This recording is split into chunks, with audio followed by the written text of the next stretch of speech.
Kalau kita pernah meninggalkan sholat di waktu dulu ketika masih berkumpul dengan Abu Jahal dan Abu Lahab, ya, berteman dengan Korun dan Raja Namrud, atau mungkin pernah membantu Fir'aun, sampai-sampai kita meninggalkan sholat fardu kita, maka sekarang taubati dengan cara apa? Qadha, perbanyak qadha. Bahkan Imam Ibnu Hajar Al-Haytami menyatakan tidak sah sholat sunnahnya seseorang yang masih memiliki kewajiban qadha sholat fardu. Sama halnya juga tidak sah puasa sunnahnya seseorang yang masih memiliki kewajiban qadha puasa Ramadan. Kata Imam Ibnu Hajar, ini fatwa beliau Imam Ibnu Hajar Al-Haytami Al-Makki. Tapi menurut ulama yang lain sah, tapi tetap punya kewajiban kalau belum diqadha. Sholat sunnahnya sah, puasa sunnahnya sah, tapi kewajibannya tetap masih ada. Maka sekarang afdal mana? Yang wajib apa yang sunnah? Afdal yang wajib, maka perbanyak mengqadhanya. Bagaimana caranya? Ketika kita sudah selesai melaksanakan sholat subuh, berjamaahkah di masjid ataupun ada yang perempuan kan di rumah. Kalau yang berjamaah di masjid nanti mengqadhanya jangan di masjid kalau bisa, walaupun memang ada keterangan di dalam kitab Sunan Ibnu Majah di mana ada sahabat setelah sholat berjamaah bermakmum sholat fardu subuh, dia kemudian sholat lagi 2 rakaat. Rasul tidak langsung menghardiknya, menyalahkannya, tidak. Rasul mendiamkannya sampai dia selesai. Ketika sudah selesai Rasul tanya, as-sholata subha marratani, apakah kamu tadi sholat subuh 2 kali? Kata sahabat tersebut, tidak ya Rasul, ini qadha sholat sunnah qobliyahku. Tadi aku datang nggak sempat sholat sunnah qobliyah, langsung ikut sholat, aku masbuk ya Rasul. Maka ini adalah qadha sholat qobliyahku. Oh, nggak apa-apa. Kalau sekelas qadha sholat sunnah yang biasa dilakukan saja boleh, apalagi qadha sholat fardu yang tertinggal atau ditinggalkan. Maka ketika selesai sholat subuh, untuk qadha sholat itu sah, boleh, tidak haram. Yang haram itu sholat sunnah mutlak dan sholat sunnah yang sebabnya belum datang. Kalau sholat sunnah sekalipun, kalau sholat sunnahnya sebabnya sudah ada, maka boleh dilakukan seperti apa? Tahiyatul masjid. Kita sudah sholat subuh, kemudian kentut, kemudian keluar, wudhu dulu, masuk lagi ke masjid, kemudian sholat sunnah tahiyatul masjid, sah, tidak haram. Padahal itu belum terbit matahari, ya, belum terbit matahari. Kalau fajar shadiq kan sudah, itu penanda awal waktu subuh. Ini mah mataharinya ketika terang, belum terang, masih gelap. Tahiyatul masjid boleh. Kemudian masih ada basah organ tubuh yang dibasuh ketika wudhu, organ wudhu kita masih basah. Setelah tahiyatul masjid, sholat lagi, namanya sholat lisyukril wudhu. Tidak haram, tetap sah sholat sunnah tersebut meskipun ba'da sholat subuh. Sama ba'da sholat asar, waktu istiwa boleh. Sholat istisqa, karena istisqa dilakukan harus mulai terjadinya gerhana. Kalau belum mulai terjadi gerhana tidak boleh istisqa. Ketika sudah mulai terjadi gerhana dan masih gerhana, kita melakukan sholat sunnahnya itu ba'da subuh sebelum terbit fajar, waktu istiwa ataupun ba'da asar sebelum maghrib, boleh, tidak haram. Apalagi qadha sholat fardu, itu lebih bagus. Jadi kita setelah sholat subuh terus qadha sholat subuh terus. Tidak harus subuh yang diqadha di waktu subuh, setelah subuh itu kita boleh mengqadha sholat zuhur, boleh mengqadha sholat asar, boleh mengqadha sholat maghrib, boleh mengqadha sholat isya. Namanya juga qadha, namanya qadha sholat yang tidak pada waktunya. Jadi sah-sah saja mengqadha sholat asar di waktu ba'da subuh, boleh. Kita mengqadha sholat 5 waktu di waktu duha, boleh, silahkan, ya. Maka perbanyak. Tapi saya nggak ingat berapa banyaknya kira-kira. Ya, kira-kira dengan zon, persangkaan kuat. Kamu kira-kira berapa banyak kira-kira? 30 tahun, Beb, saya nggak, astagfirullah wa atubu ilaik. Jadi nanya itu sebetulnya nyari celah barangkali dapat rukhsah gitu ya. cukup 5 kali aja. Tadinya mah begitu, barangkali gitu, barangkali dapat rukhsah, barangkali dapat rukhsah, cuma saya malu mau minta rukhsah. Pas ditanya, emang kira-kira kamu yakinnya berapa lama? 30 tahun. Waduh, pantas. Ya sekira-kira itu saja, dikalikan saja. Namun bagaimana kalau ternyata belum sempat terkodok semuanya, kemudian meninggal? Selama kita punya azam, azam itu tekad kuat bahwa aku akan berupaya untuk mengkodok sholat-sholatku yang pernah aku tinggalkan dulu, meskipun 30 tahun itu banyak banget ya. Tapi ternyata belum sempat terkodok semuanya, maka insya Allah jika Allah berkehendak untuk mengampuni, Allah akan mengampuninya karena tujuan baiknya dia. Seperti halnya dulu ada, kata Rasulullah, seorang laki-laki pembunuh, dia sudah membunuh 99 orang. Dia datang kepada seorang rahib, seorang rabi ya, ulama dari bangsa Yahudi. Jadi ini cerita tentang zaman dulu. Rasulullah menceritakan orang-orang masa lampau. Dia bertanya kepada seorang rabi, orang rahib, ulama dari kalangan bangsa Yahudi gitu, karena dia juga waktu itu agamanya Yahudi. Wahai rabi, bukan rabi bojo, rabi istri, bukan ya, ini rabi pemuka agama gitulah, ahli ibadah. Wahai rabi, saya ini sudah membunuh 99 orang.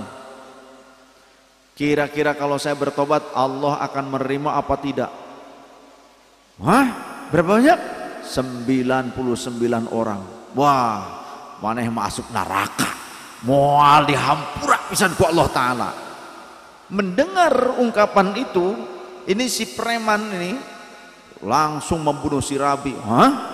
Allah nggak akan menerima aku? Wah, moal mana yang masih masukkan neraka. Bah, daripada kos gitu manggus kagok, si rabinya itu dibunuh, jebret begitu kan, 100 tah tuman kageun, jangkepkeun 88 pantes dan teu jangkep beureun. Oh ini jangkepin aja nih yang ke 100, dibunuh itu rabi. Kemudian dia datang kepada seseorang yang alim. Kalau tadi cuma ahli ibadah, abid, datang dia kepada orang alim yang soleh di masa itu. Dia bertanya, aku sudah membunuh 99 orang. Lalu aku bertanya kepada seorang rabi ahli ibadah, maksudnya petapa bahasa kita mah, bahwa aku bertanya apakah Allah akan mengampuniku jika aku bertobat. Dia menyatakan Allah tidak akan pernah mengampuniku karena aku sudah keterlaluan dan aku akan masuk ke dalam kerang neraka. Saking kesal aku tak bisa menahan diri, aku bunuh itu si rabi. Jadi 100 jangkep kayak tasbih. Wahai orang alim nan soleh, bagaimana pendapatmu? Aku sudah membunuh 100 orang, bahkan yang ke 100-nya itu seorang ahli ibadah. Maka si orang soleh tadi, ia kemudian bermunajat kepada Allah, meminta petunjuk, ya Rabb, bagaimana tentang hamba-Mu ini? Maka dia mendapatkan petunjuk, mendapatkan ilham. Ada namanya hatif. Hatif itu suara tanpa rupa.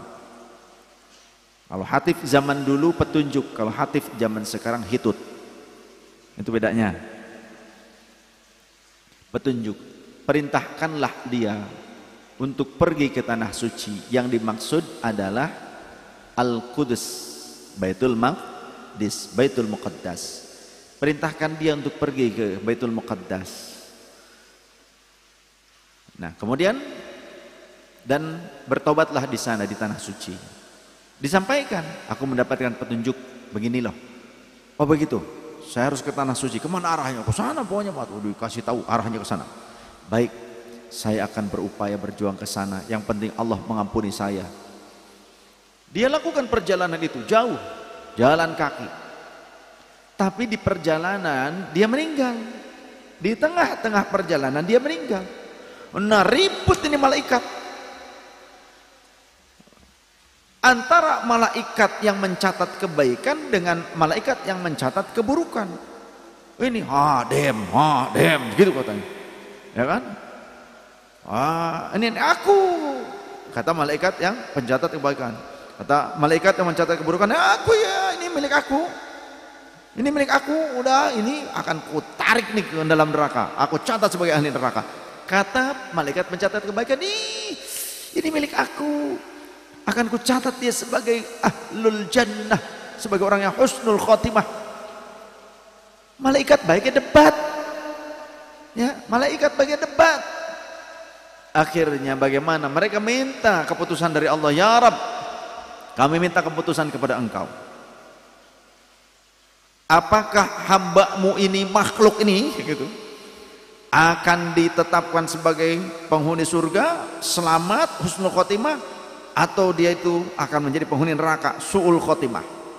Kata Allah, ukur jarak tanah yang ia langkahi dengan jarak yang akan ia tempuh. Bandingkan, kata Allah, jarak yang telah ia tempuh dan jarak yang akan ia tempuh, bandingkan. Maka fa'auhallahu ilal ardi, Allah mewahyukan kepada bumi yang akan dilaluinya, yang akan ditempuh untuk memendekkan jaraknya. Dan Allah memerintahkan kepada tanah bumi yang telah dilalui oleh si laki-laki tersebut untuk memanjangkan jaraknya. Bisa? Bisa. Pas diukur, tanah yang sudah dilalui itu lebih panjang. 1 jengkal, nggak banyak, lebih panjang 1 jengkal dibandingkan tanah yang akan dituju, yang akan dilalui. Yang akan dilalui lebih pendek 1 jengkal dibandingkan yang sudah dilalui. Maka menang tuh malaikat pencatat amal kebaikan. Nah, kan? Hore. Gitu. Kata gue juga apa? Ini milik gue. Kata malaikat. Ini mah cuma gaya saya saja menceritakannya, caranya supaya kalian itu tidak ngantuk. Karena walaupun begitu yang ngantuk ya tetap ngantuk sih. Gitu. Yang penting tetap ngaji, alhamdulillah, nggak apa-apa ya, terkantuk-kantuk juga, yang penting di tempat pengajian. Kalian sudah hebat luar biasa, siang ya jadi hamba Jepang, itu malam jadi hamba Allah walaupun sebentar dan terkantuk-kantuk, itu lebih baik daripada menjadi hamba dunia terus menerus, betul? Harus dikasih dalil sama saya, udah lumayan lah. Maka orang itu diampuni oleh Allah Subhanahu wa ta'ala. Allah menghapuskan catatan keburukannya, Allah mengampuni dosa-dosanya, Allah menerima keimanannya walaupun dia belum sampai ke tanah suci. Maka niat itu perlu diperbaiki. Memperbaiki niat, menjaga niat itu perlu sekali. Bahkan seorang mukmin ketika niatnya bagus walaupun belum terlaksana kebaikannya itu, maka dicatat 1 kebaikan baginya. Ketika dia amalkan kebaikan tersebut, dicatat 10 kali kebaikan dari 1 kebaikan yang ia lakukan. Tuh, Allah maha baik sekali. Masa kalau amal soleh dikali lipatkan 10 kali, bahkan wallahu yudha'ifu liman yasha, Allah mampu melipat gandakan pahalanya bagi siapapun yang Allah kehendaki. Kita tidak tergiur. Kenapa? Kenapa lebih tergiur dengan janji-janji dari politisi, dengan janji-janji manusia, ya, manusia kabeh milikna Allah, tongsok sombong kubobogaan sementara, geus paeh mamoal dibawa kabeh, iwal anu dijadikeun bekal ibadah. Sallu ala Nabi Muhammad. Jadi ketika kita punya kewajiban qadha salat, lakukan. Nah, bagaimana kalau yang tidak disengaja? Ya sama. Dari mana dasarnya hadits Rasul sallallahu alaihi wasallam? Ya. Man raqada aw nasiya an salatihi falyusalli idza dzakaraha. Siapa yang tertidur ataupun terlupa dari salatnya, maka hendaknya ia sholat ketika ia sadar, ketika ia terbangun, ketika ia sudah mengingatnya, maka segeralah sholat. Namun di dalam kitab fikih, di dalam Kasyifatus Saja, ada yang wajib bersegera, ada yang sunnah bersegeranya. Yang wajib bersegera begini, ketika orang itu meninggalkan sholat karena sengaja, maka wajib bersegera mengqadha'nya. Tapi kalau dia tidak sengaja seperti tertidur, ya, kemudian sampai lewat waktunya, maka tidak wajib pada saat bangun segera untuk mengqadha sholat, tapi sunnah untuk segera mengqadha sholat. Boleh dia qadha di waktu yang mungkin dia luang, kalau dia tertinggalnya karena tidak sengaja, karena tertidurlah, ya kan, atau pingsan gitu. Ini paham ya? Sholat jangan tinggalkan sholat. Ketika tertinggal segera, cepat untuk mengqadha. Jangan dileha-leha karena khawatir Allah masih memberikan waktu untuk qadha, ternyata kita leha-leha lalai sampai lupa, sudah mengqadha lupa pula gitu kan. Atau kematian yang datang, jangan nunggu kematian itu datang baru sadar, baru kita mau mengqadha sholat, baru kita mau ngaji, baru kita mau mengqadha kewajiban kita, baru kita mau menjadi orang soleh. Kalau sudah mati, banyak orang berkata demikian, kata Allah dalam Al-Quran. Nanti Allah nih menggambarkan apa yang akan terjadi.